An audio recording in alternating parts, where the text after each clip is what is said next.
All right, welcome to another Harmonious at Lunch. We got an awesome episode planned for today. A little irony is present. We're going to talk about podcasting, podcast strategy. We're going to tie all that into your business strategy as well. And we have a phenomenal guest. But before we dive in, real quick, just want to dive into what we're talking about here at What If recently. And I'll put this on the screen, whatif.com/navigate. We're talking about strategic planning too for your business. What are you going to do next year? Do you have a plan going into the new year, how you're going to grow your business for the next 12 months? Is it a hope and a dream, or is it a plan? So go check out whatif.com/navigate, and we'll get you that plan set up so that you have concrete, factual steps to dive into starting January 1st. I'm super excited about that. But we have a very cool guest. I want to welcome, she put her name pronunciation on the screen just for me. But welcome, Aoliana, to the show. Thanks, Brandon. Thanks for having me. I'm so excited. So I teased that a little bit. We're going to be talking about podcast strategy. Give me a little bit of your background.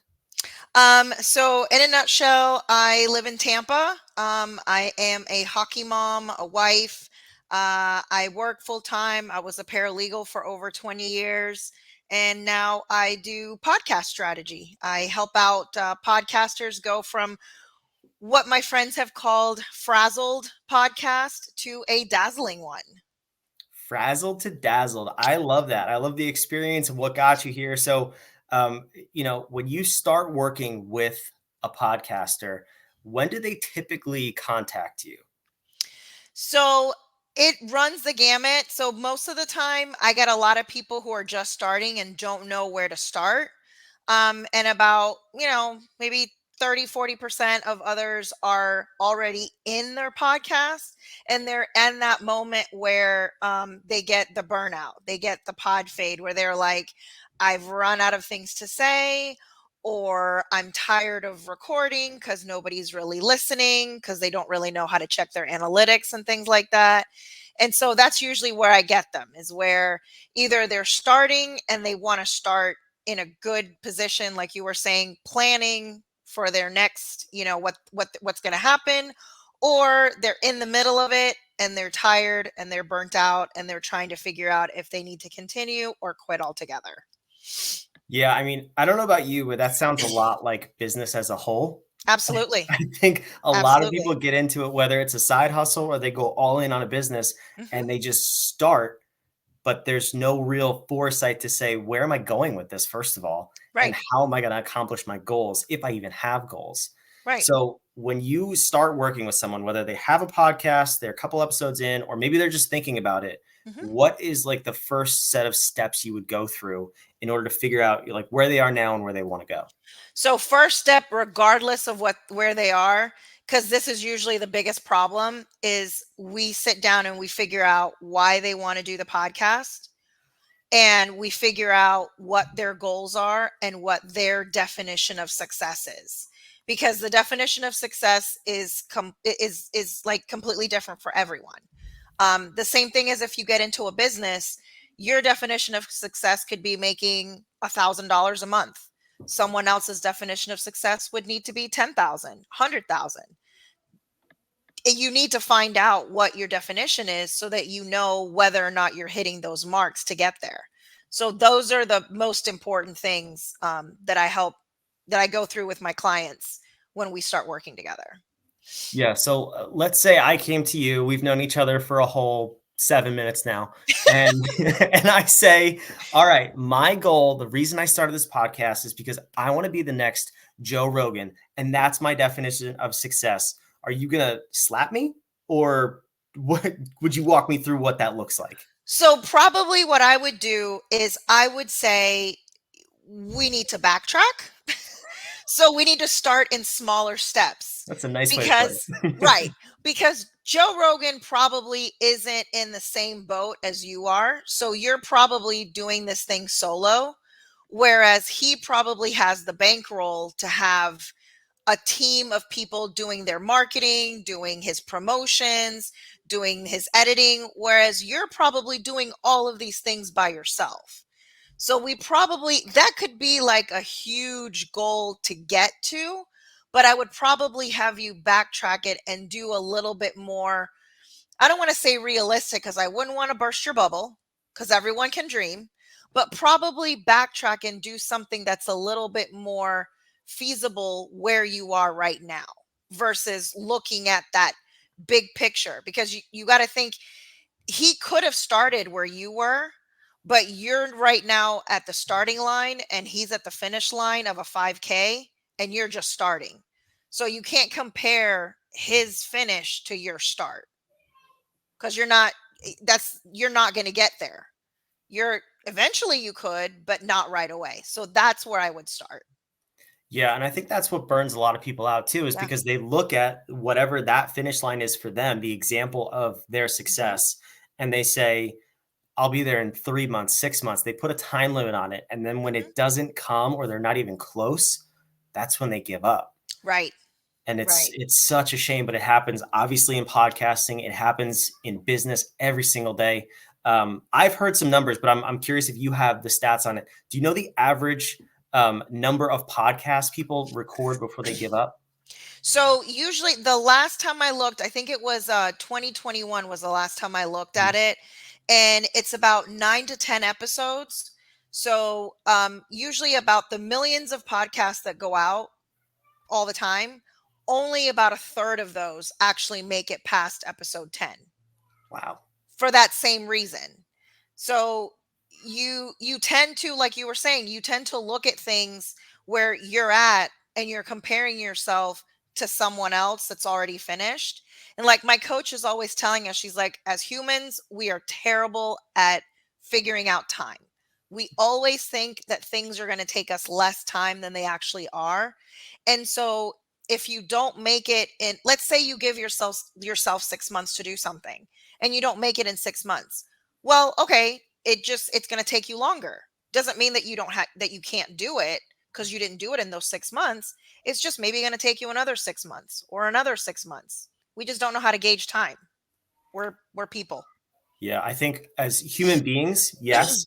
And I think entrepreneurs take that to another level because we think we're going to do things in like a tenth of the time that they Right. should actually take. And Right. that's what our calendars look like. And that's what our projects look like. And Hmm. then we get disappointed when they don't happen.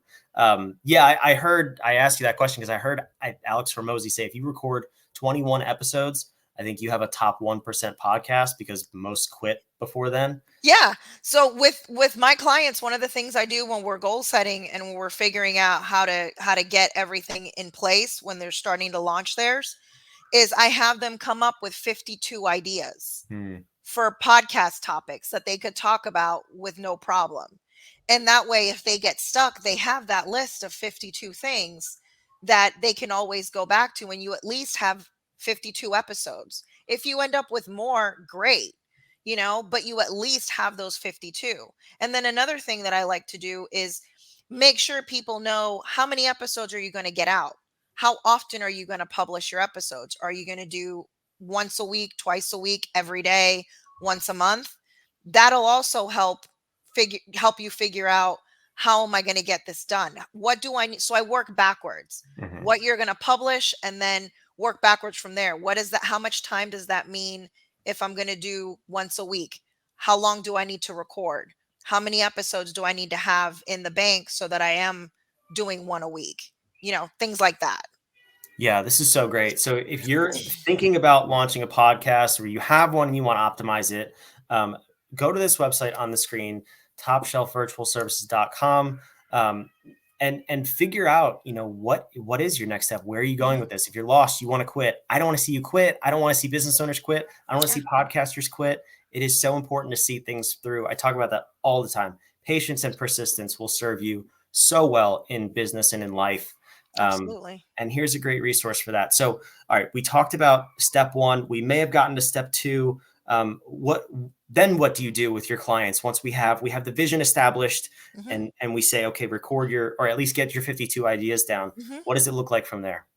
So from there, I provide some clients with every 3 months, we do a strategy call. And then that way we can look back at what they've recorded for those 3 months. So basically every quarter, we Mhm. look through and see what's working, what's not working. I show them what their analytics looks like, how to look at their analytics.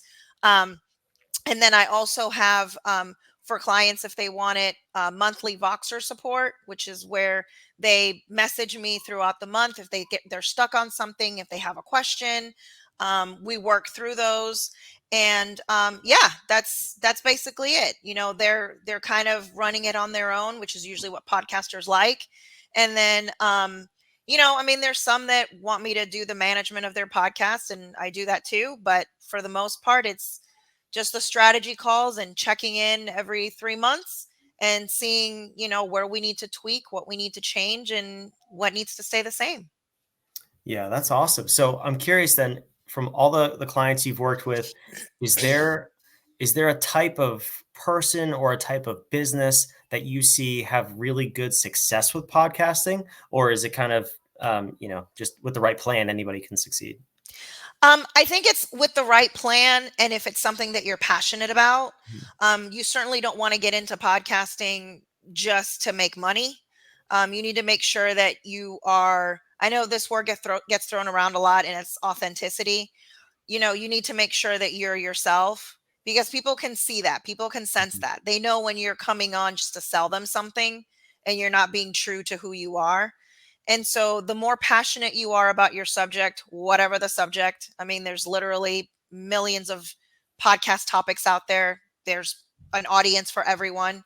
Um, so as long as you're being authentic, you're passionate, you have a plan in place, you have the right strategies in place, I think anybody can be, successful in podcasting.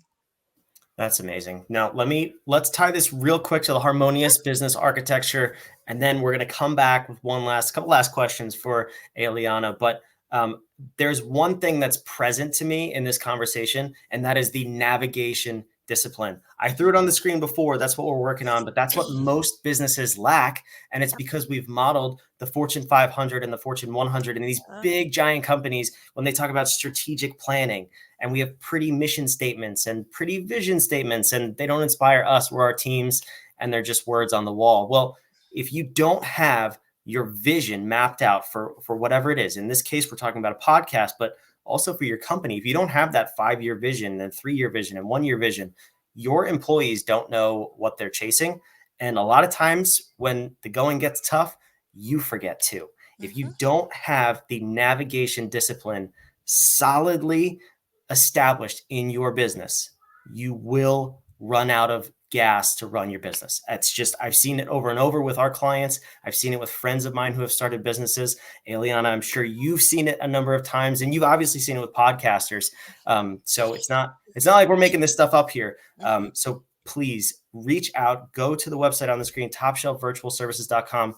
Now, this may be a little bit of a surprise question. We didn't talk about this before the episode, but I'm curious, do you have, whether it's a YouTube channel or a PDF or something, do you have like a free download or information where people can get started in podcasting?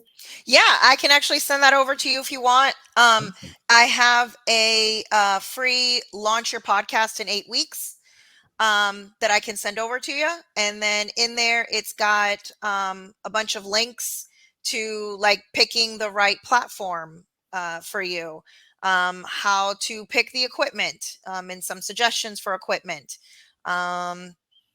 how to put together your vision statement specific to you, not in a grand scheme of things, because I've never been very good at those big grand scheme of things, but specific to you, and things like that. And then I also have for November and December, a free 45-minute strategy call that I'm offering. So if you're starting, if you're having, if you've gotten into your podcast, if it's something for 2024, I've got that I'm offering a free 45-minute strategy call to anyone who wants to take part in that. So I'll send that over to you.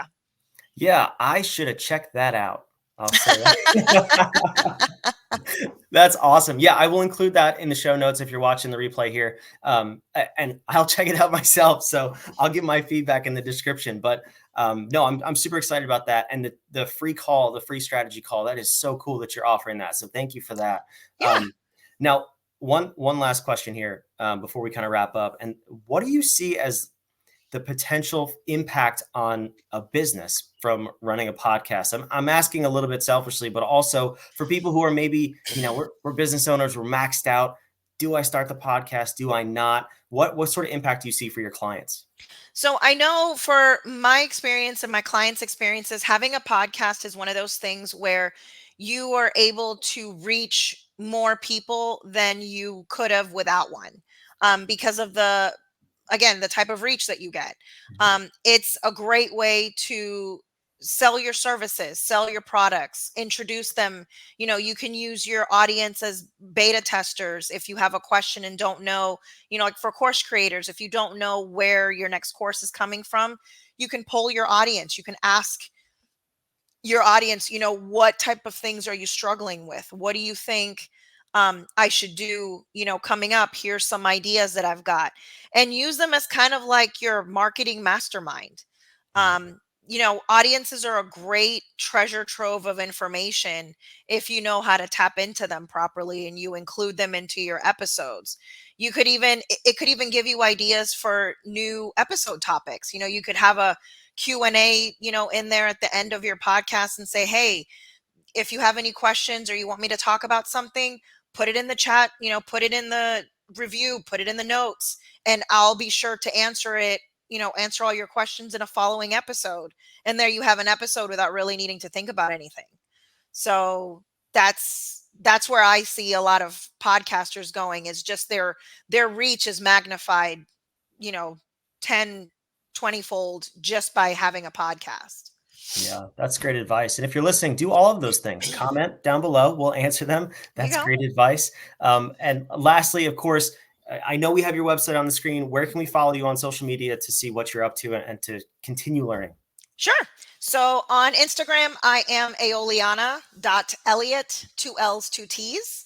And then on TikTok, I am aoliana_pod_strategy.